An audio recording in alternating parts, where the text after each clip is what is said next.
I want to quickly share who were some of the nicest members of the Lucchese family. And by the way, the term "he's a nice guy" is also a cue that a guy straightened out. So off the top of my head, here it is. Sally and Michael Avellino, father and son. During my time, Sal was just a soldier, and Michael was an acting captain for his Uncle Carmine's crew. Both very nice guys, and it was always a pleasure to be in their company. In fact, Michael helped me out one time with a family member of mine, and he handled it within days of me speaking to him, which I always respected.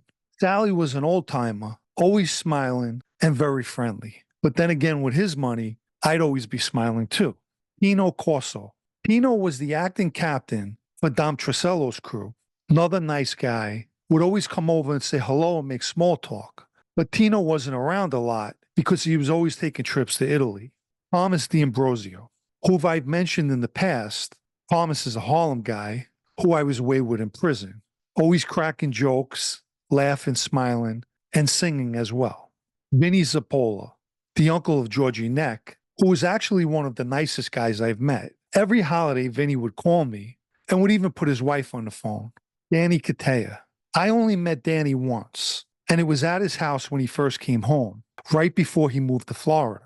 But I could tell he was a nice guy just by the way he was speaking. Frankie Lastorino. I've also only met Frankie one time, and it was in a park in Howard Beach. We had taken a walk and we were talking, and as I mentioned, one of the things he said to me was to look for the good in people because we could always find the bad.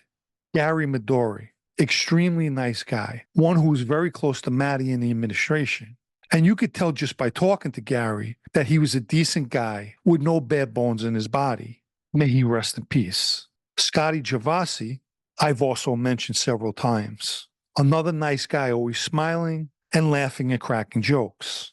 A tough guy, but a good guy. Ralphie Perna. I always liked Ralphie and felt he was a nice guy. Ralphie's nephew, Big Joe Perna, was a guy who was always respectful, very quiet, and an all-around nice guy. And lastly, Louis Dedone, who I've known since I was a kid. Louis's always been a good guy. And speaking of Louis, there may or may not be a little something in the works with a video about him. I'm sure I'm forgetting a few guys, but those mentioned are the ones that came to mind. I hope you enjoyed the video, and please hit the like icon and enjoy the rest of your weekend.